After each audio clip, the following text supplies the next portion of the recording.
Hello, and a good morning, good afternoon, and a very good evening to you, the good and wonderful people of the tube. Hope you're today, hope you're feeling grand, and all is well in your world. Hello, everybody. Welcome to A&Q Thursday, the first A&Q Thursday ever. Actually, probably not ever. I think I've done maybe a few where I wasn't able to do Wednesdays way back when, but it's been a long time. Anyway, so welcome to A&Q Thursday, everybody. Well, not another, probably the first, and won't be the last, because this is now a thing. And I thought intro jam, very acoustic, very gorgeous acoustic guitar here, and I thought, why not do something a bit different instead of like being loud or obnoxious? Let's go acoustic, dadgad tuning, trying to channel Rory Gallagher. Anyway. Let's get to question one today, shall we, for A&Q Thursday. So, question one today is, I wanted to ask your opinion on Roy Buchanan. Have you listened to him? And if you have, what are your thoughts? For me, he is a master of a Telecaster. The solo on the Black Album, Messiah Will Come Again, is particularly powerful. I agree. Roy Buchanan is an absolute force of nature when it comes to the guitar. The man was a monster. Absolute monster. Like, it's a shame that he's not more well known, but he kind of is well known on the guitar circuit, kind of. But there are quite a lot of people I've bumped into who don't know who he is, and to watch him play is just like insanity. And how fast and clean he was is just so good. And I like some of his little guitar tricks he would do. Like when he would do things and he would just go and have a drink and he's still playing, or he would just stand there with one hand on the guitar and just playing the guitar with his hand just like resting on top of it like this. You know, like, he's just wicked. And his tone is, although his tone is like a razor blade, it's really nice. But I do find his tone a bit shrill sometimes, especially when he goes to the bridge pickup on his telly. It's like, whoa! It's no wonder he had his amp facing away from him. It's very, very brutal, but it sounds immense either way. It sounds gorgeous. I love it. And again, you are right. He was a master of a Telecaster. He could just play that thing like nobody's biz. You know, he's one of those Telecaster players who really just found their instrument. You know, he's one of those guitarists that found their instrument. You know, it's like much in the same way although Jimi Hendrix loved different guitars, the Stratocaster was his main thing, you know. Same with Stevie Ray Vaughan, Rory Gallagher, John Frusciante, Peter Green with the Les Paul. You know, all these guitarists, they find their thing, and they find it normally fairly early on. Anyway, Steve Vai with the Gem, you know, Joe Satriani with his Ibanez. You know, all these guys, they have their guitars. But yeah, Roy Buchanan, he's a bit of a he's not a bit of a tragic figure. He's a massively tragic figure, in my opinion, Roy, because he just struggled. He just seemed to struggle. I mean, for what I've read and what I've heard about him, he just struggled constantly through life, and it breaks my heart, to be honest with you. It's just, he never seemed to be very at ease or comfortable. It was always, there was always a struggle with him, which is not nice. I've run out of tea. That's depressing. But yeah, I mean, I love his playing. I don't listen to Roy a great deal, if I'm being perfectly honest, but I still, every now and again, I'll remember, like, Messiah Will Come Again, or his version of Hey Joe, which is really cool. Or some of the other songs he did, which I can't remember the names on because I'm on the spot and I'm blanking out on it. But he's just a demon. Absolute demon on the guitar. So good. And again, just, it's so sad how people like that can just kind of like fall by the wayside in a way. You know, I don't know. I don't know what it is. I have that theory that kind of like certain people are around for too long and they fall off the grid, or they're around not long enough and they fall off the grid. You know, or they're not doing certain things and they fall off the grid. It's weird. It's really hard to kind of maintain. Well, it's impossible to maintain, if I'm being perfectly honest. I don't think it's possible at all. But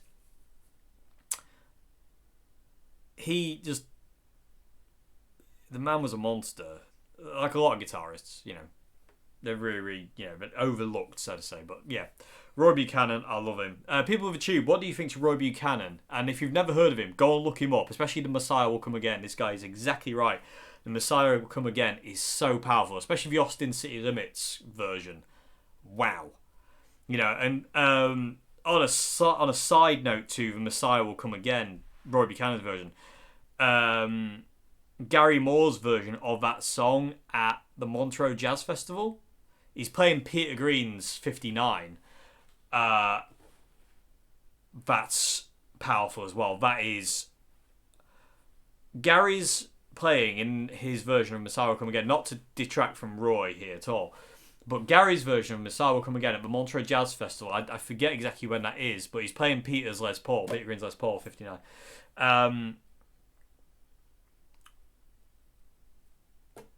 I don't have words to describe that one.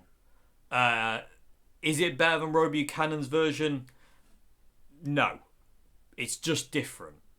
But, my God, Gary never didn't put everything into his guitar playing. You can see he always gives everything he's got. But my God, there was something in that man that night when he played that. Because I've heard loads of different versions of Gary doing Messiah Will Come Again. But that version, and because it's captured on video and you can see what he's doing, it's just like an absolute tour de force. It really is. It's just like, whoa. I wouldn't want to go on stage after that, basically. But coming back to Roy, his version on that Austin City Limits thing, incredible. The man was a powerful guitarist, not only in the fact of like how good his technique was and how fast he could play in his guitar tone, but his emotion that he puts across is just insane. Yeah, the man was just connected, to music. He just was to the world of music. He was in there, and again, it's just so sad how it went. It really is. It's just heartbreaking. It's just not fair. If I'm being perfectly honest, it's just not fair. But especially to go out the way he went out. Again, I'm not going to go into that because I don't want to talk about that. It's just depressing and horrible, and he didn't deserve it, and he really struggled, bless him, and it's just not very nice. It really isn't. Anyway, but I love Roy Buchanan. I love his playing. I love his tone. I just love the man himself. He's just brilliant. But again, very tortured soul, and very, very sad how he will get overlooked by other people, sadly. But you can't make people look at everybody, because again, who's a god to you isn't a god to them. It's and that's totally fair. That's totally fine as well. So it is what it is. Anyway, but I love Roy Buchanan. People with a tube, what are your thoughts on Roy Buchanan? So yeah, I hope that's a question. Move on to question 2 of the day. So question 2 today, final question of A&Q Thursday. Got it right that time. Okay, so this is almost impossible to answer. I have no idea to answer this question, but I wanted to put it in because it's going to be funny to see me try and squirm over this one. So there's 2 parts to question 2 today. Part 1 is, how would you describe yourself as a musician in 1 sentence?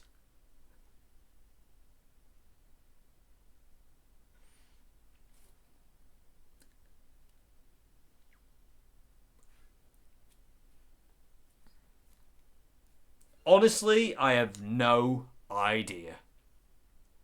Honestly, I have literally no idea how to describe myself in 1 sentence as a musician. Because I just can't. I can't describe my own playing because I'm never 100% sure it's good enough. If that makes sense, it's like it needs to be better. I need to push myself. I need to get better. I need to be able to do this better and that better. But how would I describe myself as a musician in 1 word? I don't think I can. I really don't think I can. I've got no idea how to go, oh, by the way, this is me. I just don't know what the words would be. I really don't. It totally stumps me, to be honest with you, that question. But I like it. That's why I wanted to do it. But I don't think I can actually answer it. I think it's really hard to just go, right, what am I in 1 sentence? As a musician, it's like, I honestly don't think I can answer it. But it's a cool question. I really like it. And it's going to be going around in my head now for quite a while because I'm like, yeah, I mean, how can you... Can you just amalgamate yourself into 1 sentence and say, this is what I am? Because... you can say, certain guitarists like Jimi Hendrix and John Frusciante to me are geniuses. They're not to other guitarists, but to me, that's how describe Jimi Hendrix to me in 1 sentence: genius. You know, John Frusciante in one sentence or one word, hero. You know, it's very easy for me, but when it comes down to me, because I don't have a very high opinion of myself anyway, I don't have any self-esteem about myself, and you know, people around me will tell you how incredibly hard I am on myself, which isn't the best thing in the world, and I am trying to not be as nasty as I am to myself, but I am always nasty to myself no matter what, and nothing's ever good enough. But for me to do that is impossible. Other people would have to do it for me and say that's, you know, that's what I am to them, you know, and then it's just subjective because it is what it is to them, which again is awesome. I love subjectivity. That's not even a word, but I like it. I like the fact that things are subjective. Tone's subjective, guitar choice is subjective, what you wear, what you look like, it's all subjective. And again, you know, it's not for people to say it's right or wrong or any of the either or other. It's just what it is. And this is one of those questions. But I don't think I can answer it. But I like it and I want to bring it up because I think it's cool. What do you think people would choose? What do you think to that question? I think it's really cool. So the next part of question 2 today is, what 3 things can you change, reduce and eliminate to play what you really want? So again, just to reiterate, what 3 things can you change, reduce and eliminate to play what you really want to play on the guitar? So what can you change? Habits is always a good thing. You know, just eliminate not wasting your time. Don't waste your time with things. Just work on what you want to learn. Don't work on what people tell you should be learning. Oh, you should be learning this, you should be doing that, you should be doing this, you should be doing that. None of that. Learn what you want. Focus on you. Do what you want. Learn what you want. Play what you want. Do not waste your time doing things you don't want to do. Don't waste your time learning things you don't want to learn. It's a waste of time. It won't stick. It's pointless.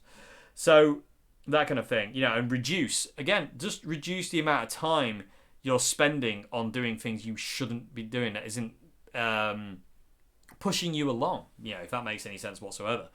You know, you want to be doing things that enhance your playing, not hinder it. You know, so just, you know, and just again, it's all in practice. It's all in practice. Practice is everything. Whether it's jamming with other people or just sat on your own in your room, just going, I've got to get this right. Not clean enough. Not bad. Now, is that the best that can be? No, I can get it better.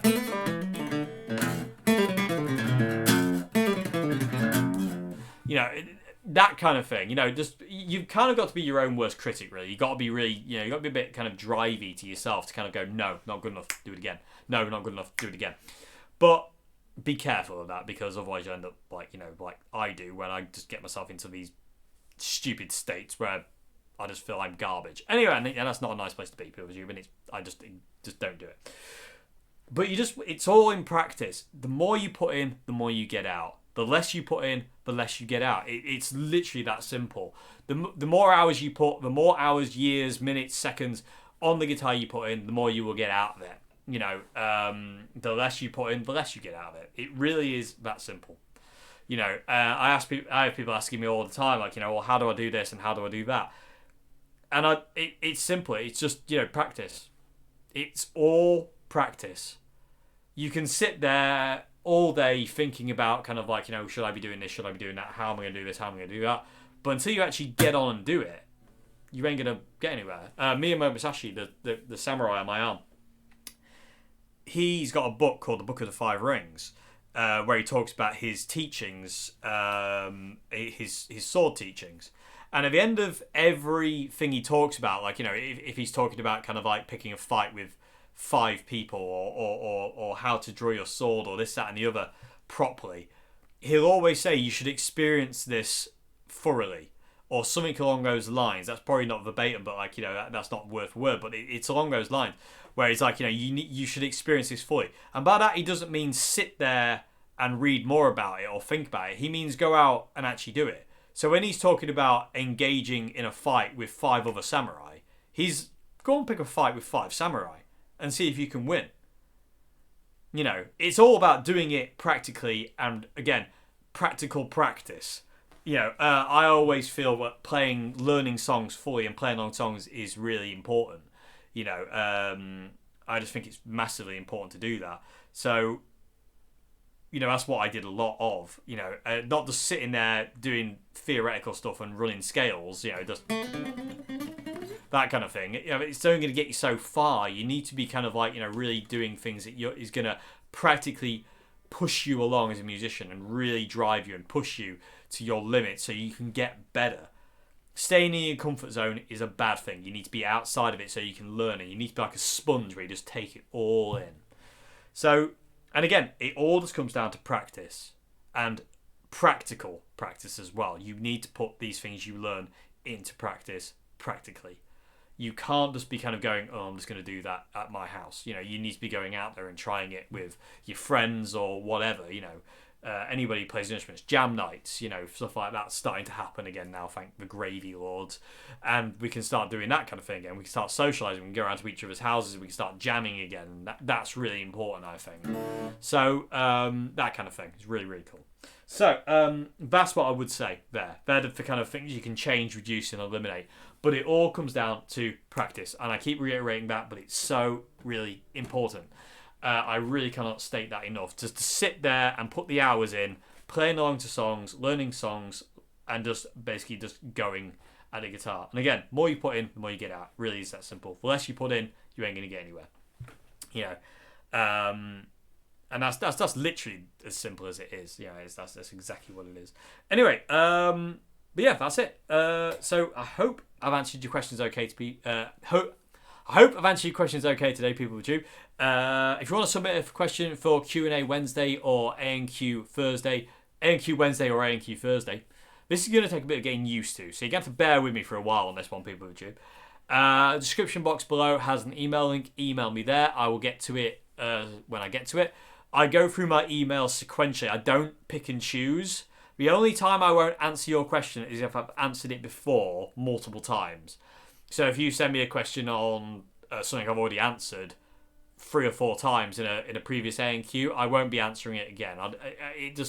It's kind of counterproductive for me to keep kind of going back over.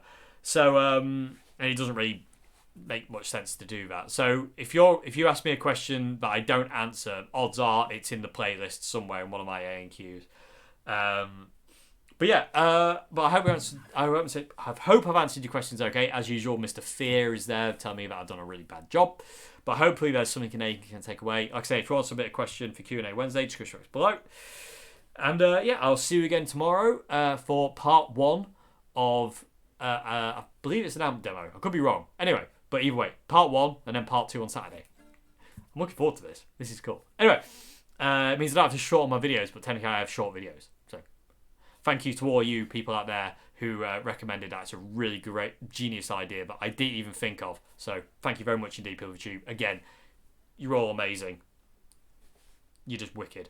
Thank you so much indeed. Anyway, I'll see you again tomorrow. Have a great morning, afternoon, good evening, and goodbye now. Thank you much indeed for watching. Have a dadgad chord. It's just Roy Gallagher to me. Love it. Anyway, thank you much indeed. Goodbye.